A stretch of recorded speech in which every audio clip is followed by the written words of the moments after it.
Good morning, London. We're outside Southall Station. Today is Nagar Kirtan Day for the Southall community. The Sikh community and many other communities have come together to celebrate Vaisakhi. And Graham and his team have come out to campaign to leave the EU. And Graham is one of those prolific workers who's been working for the community and for people's rights for many years. So today we have an opportunity to have an interview with Graham. Graham? Good morning, Graham. Good morning. So what's your sole purpose of being here today? Well, we're here to show solidarity with the Sikh community at the Nagar Kirtan this year, as every year. But we're also, this year, we're putting out a leaflet today, launching our Global Markets Free Nations campaign, to campaign to actually leave the EU.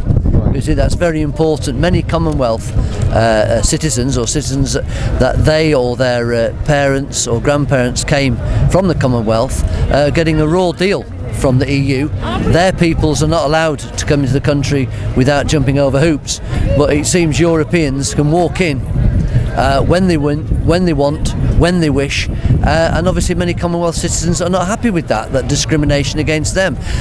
All, of course, have a link to the UK, speak English, similar culture, similar background. Many of the countries that their ancestors came from follow many British customs and rules and laws and fit in and integrate well with us. Unfortunately, we're now facing people from Europe who have no regard, no loyalty, no concern about this particular country.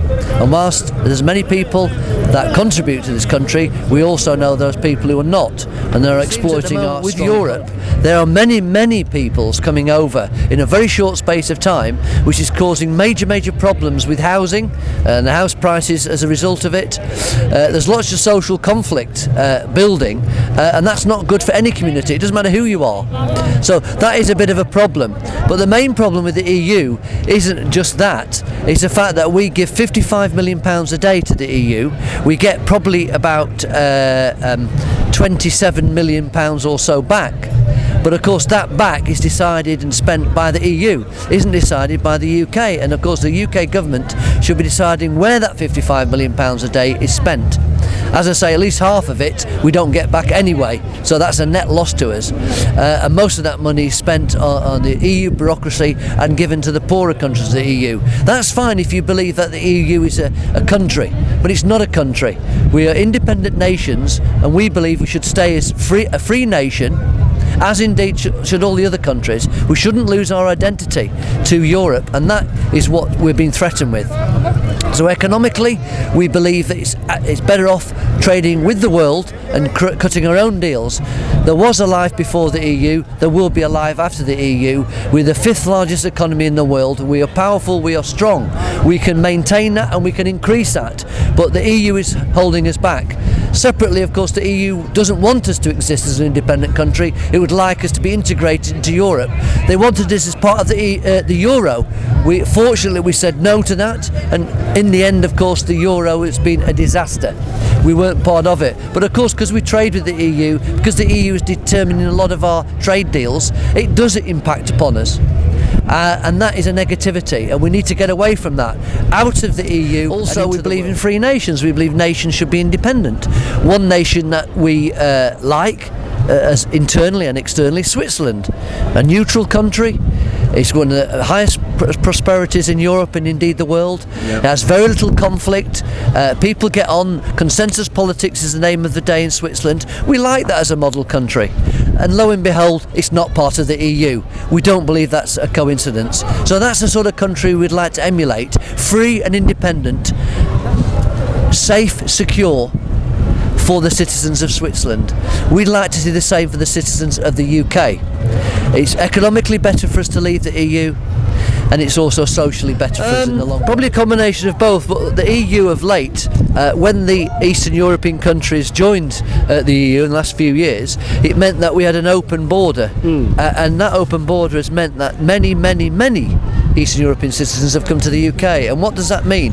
Pressure on housing, There's a greater demand for housing, so the house prices go up massively. There's not enough properties to house everybody anyway, so you now getting HMOs, which are houses of multiple occupation. 20 into one house. It's socially bad.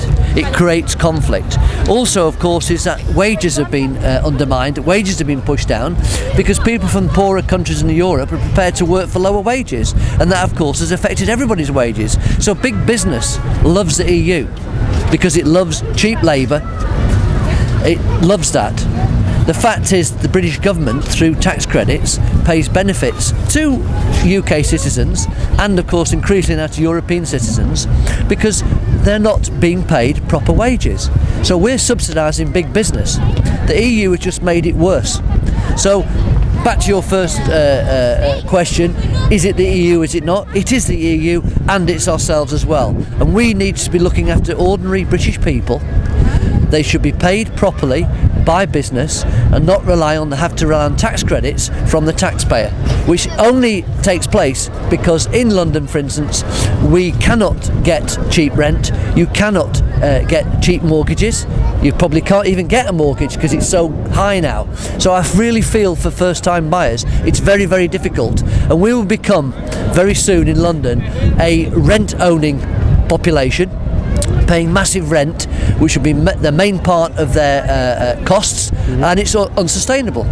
One of the things I read on your website, Global Markets Free Nations, is that since the 70s, in real terms, the working class people haven't had a pay rise, and the cost of living has exceeded what they're actually earning. Is that true? Well, of course it is true. I say you wouldn't get tax credits if people couldn't live under the wages that they were receiving. The reason that tax credits were introduced is because clearly the government could see that the poverty level could not be breached by the wages that many people were earning in London. And of course that looks at the what you pay for your rent or for mortgages, for food, for transport, for all the things that you need in life. And the tax credits kicked in because people couldn't live on the wages they are receiving, were receiving and are receiving. It's a massive problem. All what the EU has done is made it worse. It's extrapolated the whole problem, magnified it by having many more people cramming into the UK. Remember, the UK is a very small island compared to France and Germany, yet our population is bigger than France, and before long it'll probably be the same size as Germany. Yet our geography, of course, can't be changed. We will remain a small island, and worse, of course, it's all been concentrated in the south, in the cities, but in particular London. And London now is of a greater size, population size, than it's ever been in its history. I mean, that's legal, let alone what illegal residents are in London. So that creates social conflict, that creates poverty, because people are forced to live in homes which are not fit for purpose. Too many people are cramming into the homes. And of course, when you're building more homes, you're cramming people into certain areas, you're creating that social conflict. We're now going back to high-rise accommodation, when that was seen from the 60s and 70s as a negative, and now, because of the population problem keeps on growing, largely because of Europe, it means that we have to force people back into high-rise apartments. That's not socially good, it's not something we should be doing, but unless you can stop the population continually growing, that's the only solution. Clearly, there is a problem. People are telling us there's a problem on the streets. They cannot get properties, they cannot get decent properties. The cost of living obviously keeps on rising. They're not getting wage increases, have not really had wage increases for a number of years now. And that they're received, if they have received one, doesn't keep up in line with increasing costs. And that's not even considering housing costs. Rents keep going up. Even if they can't afford now to buy a property, they have to live somewhere, and almost certainly, unless they're living with a family, their own family, they will have to pay rent, and that rent keeps going up, but their wages don't. So things are getting difficult, and once that happens, social the social contract, if you like, breaks down, because then people think, well, why should we care about paying taxes if people are using offshore funds and not paying taxes themselves? You know, big businessmen and the elites. Why should we pay taxes? Why should we abide by the law if the people who think they're better than us, that think that they're masters of us, why should we do it as well? So it starts to breed contempt. It breeds contempt for the system.